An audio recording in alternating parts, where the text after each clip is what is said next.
dari kriteria-kriteria itu menurut saya yang paling mendekati Anies. Yang terjadi Ahok gol bunuh diri.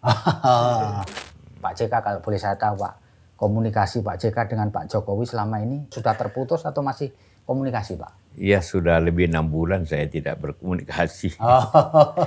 Saya selalu minta waktu tapi mungkin beliau sibuk.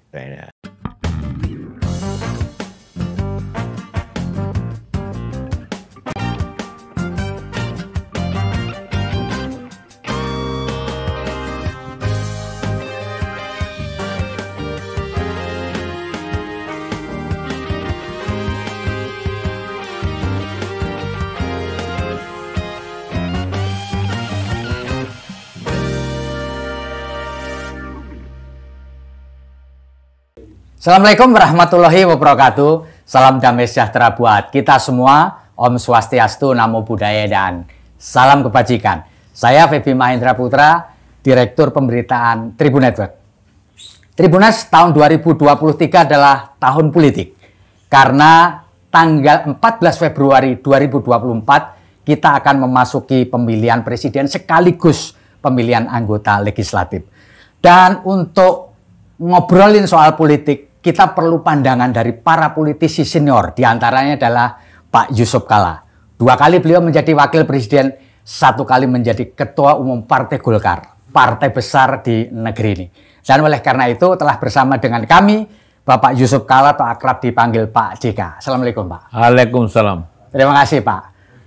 Pak JK sebagai politisi senior tentu mengikuti perkembangan politik di tanah air. Ya. Boleh berkomentar Pak dengan perkembangan politik terakhir ketika Ibu Mega sudah mengumumkan calon presiden dari PDI Perjuangan, Pak Anies sudah dideklarasikan, dan Pak Prabowo juga telah menyatakan untuk running ke ini. Silakan Pak. Kalau saya amati dari ini kan pemilihan umum langsung. Betul. Yang kelima atau keempat kelima ya? 5 Pak, 5. Ya. Dan inilah yang agak paling panjang masalahnya. Ya. Dulu pertama 2004 Betul. saya ikut 5 pasangan, kan, tapi karena threshold cuma 4% ya. Ya. Aman-aman saja. Aman ya. Ya. Kemudian ini. Nah sekarang akibat threshold 20%, maka terjadi 2 tahap mencari pasangan yang cocok, tapi harus 20%, kemudian baru nanti menghadapi kampanye baru pemilihan itu. Nah itu agak panjang, dan juga bagi calon itu agak membingungkan juga masalahnya. Itu ya Pak ya. Dia mencari pasangan cocok, saya kira masih butuh 2 bulan ini untuk menyelesaikan itu. Nah, yang kita harapkan ialah pemilu yang sesuai dengan ini kan. Kita ingin dengan negara demokrasi. Betul. Salah satu indikator negara berusia pemilihan pemimpin dengan cara pemilu yang terbuka, adil, jurdil, dan bebas rahasia. Ini prinsip pokok yang sebenarnya harus laksana. Nah, karena ini pasti penggantian presiden. Ya, pasti. Ya, penggantian rezim lah katakanlah kalau istilahnya ya. Maka ya, harapan kita harus mulus lah. Mulus ya. Ya. Dan dibutuhkan di lain pihak pemerintah atau negara atau presiden itu merupakan wasit justru melihat, menjaga pemilihan ini berjalan sesuai dengan koridor aturan-aturan yang ada. Nah sekarang banyak indikasi-indikasi baik, terbuka atau tertutup, bahwa Bapak Presiden banyak diminta perhatiannya agar kembali ke rel yang baik, selalu saya katakan kan kemarin, agar jangan terlalu jauh. Boleh berpolitik, jangan terlalu jauh mengurus sampai mengatur koalisi. Ada suka dan tidak suka. Ya, kalau presiden mesti berada di tengah, ya kan? Karena tidak ikut lagi. Memang beda kalau mau running lagi ya Pak? Running lagi, itu kan pasti itu. Tapi juga tuh yang walaupun running lagi, yang diharapkan jangan memanfaatkan aparat. Karena itu yang membelah masyarakat kita itu kalau aparat pemerintahan itu mengikuti apa maunya katakanlah presiden yang ada, seperti itu. Ini itu. Jadi saya 2 kali mengikuti dan dua-dua itu sangat adil waktu zamannya Ibu Mega. Walaupun Ibu Mega ikut sendiri, tapi dia sama sekali tidak mempergunakan aparat untuk mengawasi. Sehingga dia kalah kan? Kalah juga tidak sah dari kita. Karena tidak ada campur tangan. Nah, juga SBY pada akhir masa jabatan. Pak JK melihat ini Pak Jokowi terlalu jauh turut campur gitu Pak? Ya, ini di Indonesia ini tidak ada lagi rahasia di bidang politik. Ngomong hari ini terbatas, besok sudah Jadi kita harap itu. Ini bagi saya ini yang juga mengingatkan. Bukan terus campur, mengingatkan agar mencapai pemilu yang jurdil, yang adil, dan juga bebas, terbuka seperti itu diawasi oleh masyarakat. Walaupun sistem pemilu kita salah satu yang terumit di dunia, rumit sekali. Akibat terumitnya itu, tapi damai sebenarnya. Selama 5 kali pemilu tidak ada konflik-konflik antara masyarakat. Yang ada yang korbannya justru penyelenggaranya, karena rumitnya ini pemilu. Mesti presiden gampang, tapi di parlemen karena terbuka nama di samping partainya, nama-nama calon juga dicoblos. Itu menyebabkan pelaksanaannya, perhitungannya susah. Rumit ya? Rumit. Pak JK, kalau boleh saya tanya, Pak JK setuju nggak adanya parliamentary threshold 20% itu Pak? Saya cenderung tidak setuju. Lebih turun. Tetap ada parliamentary, ada presidensial threshold, tapi turun tidak 20% ya? Sehingga bisa calon itu lebih banyak dan tidak terpaksa, tidak kawin paksa. Oh iya. Jadi peluangnya maju lebih banyak sehingga tidak terjadi kawin paksa ya. Katakan 10%. 10% ya Pak ya. Dan tidak mahal jadinya. Karena banyak kesempatan untuk maju. Kalau ini mahal ongkosnya. Pak JK, kalau Pak JK lebih cenderung mana? Kalau sistem pemilu itu proporsional terbuka atau tertutup Pak? Sebenarnya yang dulu tertutup. Tertutup ya, pernah tertutup. Yang merubah itu usul saya sebagai ketua Golkar di parlemen. Kenapa? Agar rakyat memilih wakilnya yang dia kenal. Tidak hanya nomor-nomor.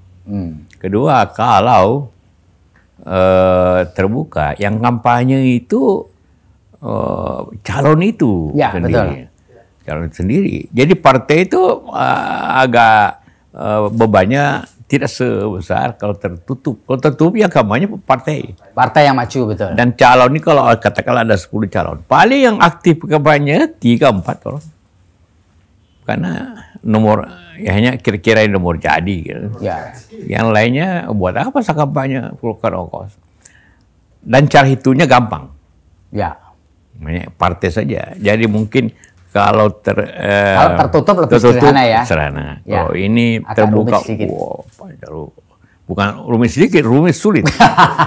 Sampai dihitungnya itu bisa sampai 20 jam. Betul. Dan itulah menyebabkan banyak petugas TPS itu banyak yang kelelahan sehingga ada 90 yang meninggal. Pada 5 tahun lalu. Seperti itu. Jadi, tapi tetap Pak JK tetap setuju proporsional terbuka ya Pak? Tapi sekarang ini saya pikir apapun pilihan itu benar. Mau tertutup boleh, mau terbuka boleh. Oke saja. Lama-lama nanti saya kira untuk meringankan beban. Karena juga pada prakteknya 90% yang terpilih itu tetap nomor di atas. Hasilnya tetap sama sebenarnya. Tapi tidak. Cuma satu kebaikannya, satu positifnya. Calon itu kenal rakyat. Dan rakyat kenal siapa wakil dia. Tahu siapa wakil dia. Siapa dia pilih, tahu dia. Nah, itu juga itu penting. Nah, bagaimana mengkombinasikan dua hal ini? Pak JK, ini banyak orang berpendapat bahwa Pak JK ini lebih cenderung untuk memberikan support kepada Pak Anies Rashid Baswedan karena sama-sama kami. Benar nggak, Pak? Ya, tentu ada saja ya. Ada pilihan-pilihan. Bukan hanya karena kedekatan. Ya, saya juga selalu saya bilang saya memilih berdasarkan kriteria. Kriterianya itu punya leadership yang kuat. Yang kedua itu punya pengalaman. Tiga, punya kecerdasan. Karena suatu negara besar ini hanya kalau suatu negara besar begini tanpa diurus oleh orang yang tidak berpengalaman, untuk jadi wali kota boleh lah. Tapi kalau mengurus negeri dengan penduduk 270, luas pulaunya, tanpa pengalaman kepemerintahan itu kan susah. Kenapa waktu itu Ibu Mega katakanlah waktu Pak Jokowi minta saya mendampingi, karena dianggap saya berpengalaman untuk pemerintahan nasional seperti itu.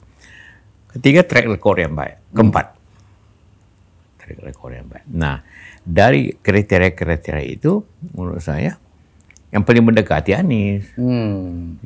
Dia meskipun beliau hanya baru 1 kali jadi gubernur ya Pak ya? 1 kali tapi pernah menteri. Pernah menteri, pernah jadi gubernur. Dan ya itu penting untuk menjadi. Mana kalau Pak Jokowi hanya 2 tahun jadi gubernur. Menteri tidak pernah. Karena itu ya kita saya dampingi untuk lebih efektif pemerintahan seperti itu. Kalau menurut Pak JK kira-kira yang pas untuk dampingi Pak Anies itu yang punya pengalaman juga untuk menutup kekurangannya Pak Anies, Pak? Ada 2 syarat untuk yang mendampingi. Pertama, harus punya elektabilitas juga, sehingga harus membawa suara, ya katakanlah 15-20%. Karena sehebat-hebatnya calon itu tidak membawa suara tidak lebih daripada 30-35. Gitu ya Pak ya? Jadi harus ada yang tambah 15-20%. Nah, ya buktinya coba survei itu tidak pernah lebih dari 30. Betul. Persennya? Ya 30-an malah survei itu. Nah, kedua bisa membantu dalam pemerintahan nanti. Yang punya pengalaman gitu Pak? Pengalaman juga, punya leadership juga. Supaya jangan hanya menjadi ban serep. Tidak sekedar menjadi ban serep gitu ya Pak? Pak JK, kalau tadi Pak JK kecenderungan seperti itu Pak, apa yang Bapak support nanti untuk Pak Anies Pak? Ya kita lihat perkembangan yang ada. Perkembangannya itu nanti kampanye, debat-debat, sudah muncul ketahuan sebenarnya juga. Debat itu punya peran yang penting untuk mengetahui bahwa kecerdasan, pengalaman daripada itu, dan juga track record-nya, apa yang dibuat sebelumnya. Sebelumnya. Pak JK, kalau menurut pengalaman Pak JK yang sudah jadi politisi luar biasa ini, apakah support logistik dan dana ini menjadi faktor utama Pak dalam proses campaign dan seseorang bisa terpilih menjadi presiden kita Pak? Faktor utama tetap orang ya. Tetapi harus didukung oleh sistem dan logistik. Logistik ya Pak ya? Pasti. Pertama contohnya begini. Untuk mencapai 20% itu butuh koalisi. Koalisi juga partai-partai masih butuh biaya, sehingga harus support kan. Dua, masa kampanye. Ini bukan, saya bilang dulu teman Presiden Perdana Menteri Singapura, Andai cuma naik mobil dari ujung ke timur jauh barat sehari bisa kampanye seluruh Singapura. Malaysia mungkin sebagai bahasa nama bisa, tapi Indonesia ini dari timur ke barat itu butuh 7 jam terbang kalau terbang. Ya, banyak pulau, begitu banyak didatangi, dan semua itu lihat aja pengalaman semuanya. Nah, semua terpaksa charter pesawat. Karena dengan waktu kampanye 75 hari, kalau mau pakai pesawat biasa enggak sampai-sampai itu. Contohnya. Nah, sistem kampanye kita juga perlu ongkos, di samping tadi acara-acara. Ya kadang-kadang juga bawa hadiah-hadiah untuk itu semuanya. Belum lagi sekarang ini sudah main amplop, tapi amplop itu tidak banyak berpengaruh. Oh gitu ya Pak ya. Contohnya gini, saya punya pembantu asisten rumah tangga di sini, pulang kampung 5 tahun lalu. Saya tanya, bagaimana kau di kampung? Ya Pak, saya terima 15 amplop.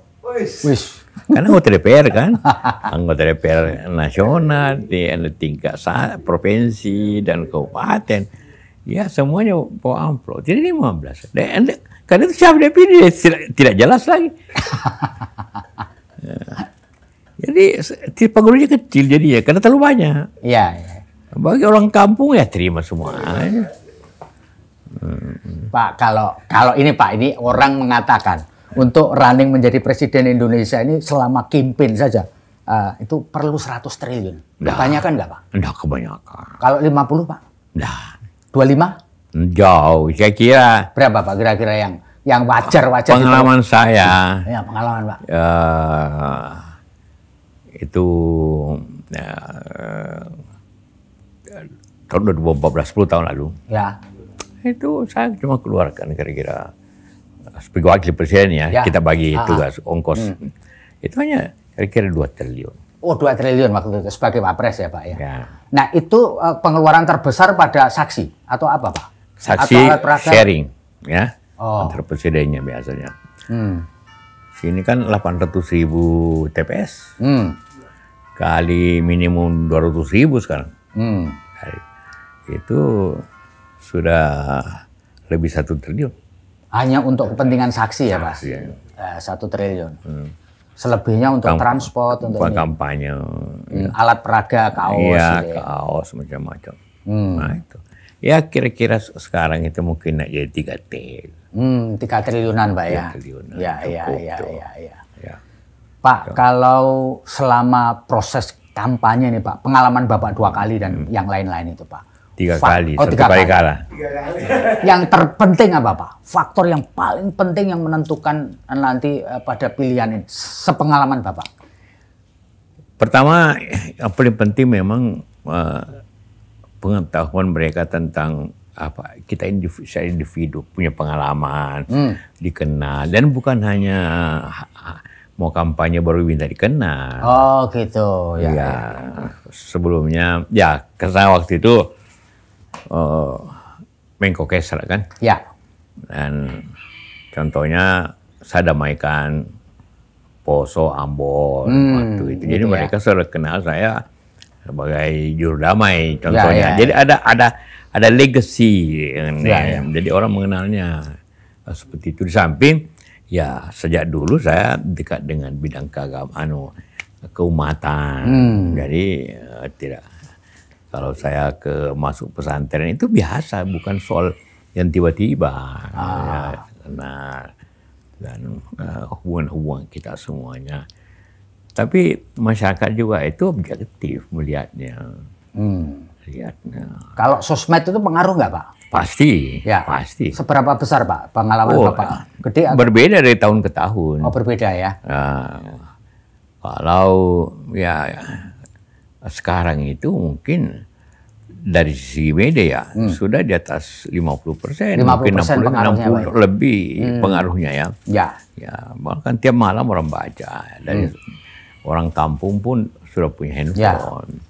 Kalau zaman dulu sangat tergantung ke TV, ya kan mula-mula ke media, koran, beroda ke TV, mainstream ya Pak ya, mainstream ke TV.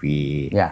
Tapi sekarang diatur oleh di TV hanya sekian jam boleh dan diatur oleh KPU. Ya. Jadi menjadi sama, tidak boleh. Jadi. Ya, Pak JK, Pak, sekarang ini isu yang mengemuka adalah adanya politik identitas. Bapak melihat nggak politik identitas itu oke-oke saja, wajar saja, atau gimana Pak ini Pak? Ya, itu politik identitas itu kan ingin mengurangi kecenderungan untuk mempergunakan katakanlah agama untuk menjadi suku. Tapi jangan lupa, semua akhirnya saya bilang, jadinya juga menjadi politik identitas. Lihat semua calon, belum kampanye, di mana apa yang dikunjungi pertama? Pesantren. Ya.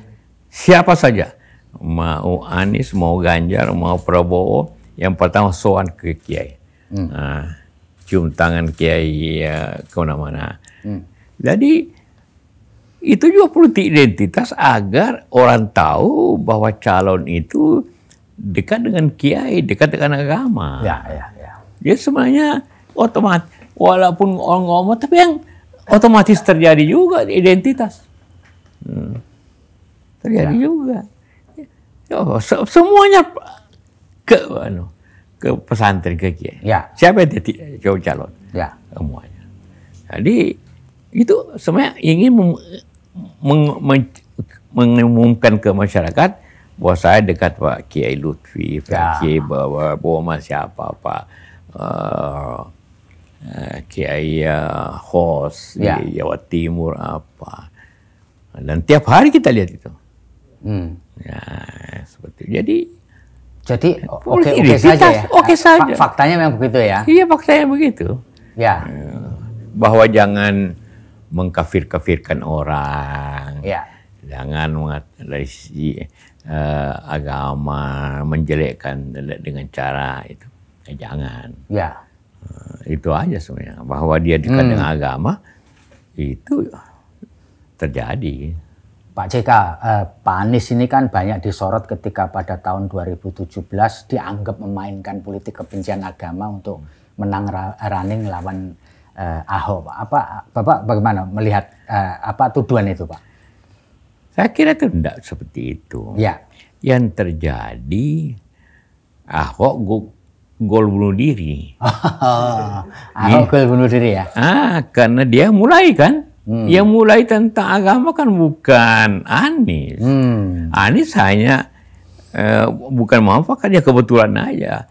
Jadi pemilih itu kayak orang main bulu tangkis. Ya. Kalau you smash bagus kena, you dapat poin.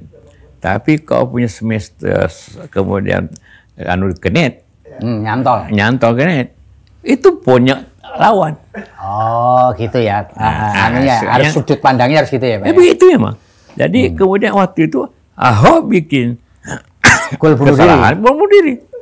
Smashnya nyantol di net. Iya. Jadi Anies dapat manfaatnya. Kemudian yang marah kan bukan Anies, masyarakat. Kalau Anies yang marah, yang mengambil manfaatnya. Ya, tapi sebenarnya itu kan kejadiannya akhir 2017 setelah pilkada kan 2018. Pilkadanya kan 2017. Ya, betul. Jadi sebenarnya itu setelah pemilu terjadinya itu. Kasusnya seperti Al-Maida itu memang sebelum pilkada. Ya. Pak JK, apa yang Bapak bisa sarankan supaya sekali lagi di pemilu 2024 nanti siapapun yang akan running sebagai calon presiden dalam pendaftaran di KPU supaya tetap adem, gimana Pak? Sarannya Pak? Iya, kita harus siap untuk menang dan siap untuk kalah. Oh gitu, nomor satu itu ya? Iya, jangan hanya siap untuk menang. Jadi kalau kalah jadi marah gitu kan. Jadi kita harus seperti itu. Karena 3 calon umpamanya cuma 1 yang menang kan. Berarti 2 harus kecewa. Boleh kecewa, tapi jangan menjadi suatu masalah masyarakat. Jadi ada sportif lah. Jadi tapi penyelenggara juga harus melaksanakan dengan jujur. Karena kalau terlaksana tidak jujur, orang marah, ya wajar saja. Itu nomor 1 ya Pak ya. Iya. Nomor 2 Pak, apalagi Pak nasihatnya Pak? Selain siap kalah, siap menang. Ya. Penyelenggara pemilu fair, jujur. Apalagi Pak? Ya saya kira kita mendahulukan kepentingan bangsa. Bahwa pemilu ini hanya cara untuk memilih pemimpin untuk kepentingan bangsa. Dan yang terpilih itu betul-betul menjalankan nanti tugasnya bersama-sama. Kemudian timbul lagi nanti harapkan banyak upaya persatuan. Pengalaman yang ada seperti saya mula-mulanya 3 partai. Tapi setelah menang yang kalah itu kemudian bergabung juga sebagian. Ya. Itu kan langsung selesai itu persoalan. Ya. Sama dengan Pak Jokowi, lawannya Pak Prabowo, tapi kemudian Prabowo masuk kabinet. Ya. Jadi kemudian tidak timbul lagi friksi politik. Ya, terjadi. Ya. Pak JK, apa pendapat Pak JK mengenai apakah endorsement dari Pak Jokowi itu punya pengaruh kepada calon Pak? Pasti. Pasti ya Pak. Mengapa Pak? Karena Pak Jokowi masih punya pengaruh, ada tim suksesnya masih dia pelihara, kemudian tingkat popularitasnya tinggi. Ya. Itulah orang yang mengharapkan selalu minta restu Pak Jokowi, karena mengharap Pak Jokowi memberikan katakanlah timnya atau orang Pak JK itu membantu itu. Ya. Itulah yang agar dihindari seperti itu. Ya. Pak JK kalau boleh saya tahu Pak, komunikasi Pak JK dengan Pak Jokowi selama ini baik-baik saja atau masih atau sudah terputus atau masih komunikasi Pak? Ya sudah lebih 6 bulan saya tidak berkomunikasi. Saya selalu minta waktu tapi mungkin boleh sibuk saya. 6 bulan ini Pak ya? Sebelumnya kita ada perjanjian. Gitu ya? Waktu tiap 2 bulan ketemu. Gitu. Awalnya tiap 2 bulan saya ketemu, membantu memberikan saran. Gitu. Pengalamannya ada. Ya tapi mungkin sibuk, sangat sibuk. Ini agak sulit. Jadi awalnya memang ada komite 2 bulan sekali ketemu ngobrol. 1-2 tahun kita jalan itu. Oke, Tribuners, luar biasa ngobrol kita dengan Pak Yusuf Kalla. Terima kasih Pak Yusuf Kalla atas pandangan-pandangannya yang luar biasa. Tentu kita berharap tahun politik pemilu 2024 akan berlangsung secara damai Pak, menghasilkan pemimpin yang berkualitas. Sekali lagi, saya Feby Mahendra Putra, pamit undur diri. Assalamualaikum warahmatullahi wabarakatuh. Salam damai sejahtera buat kita semua. Om Santi Santi Om, Namo Buddhaya, salam kebajikan dan jangan lupa bahagia.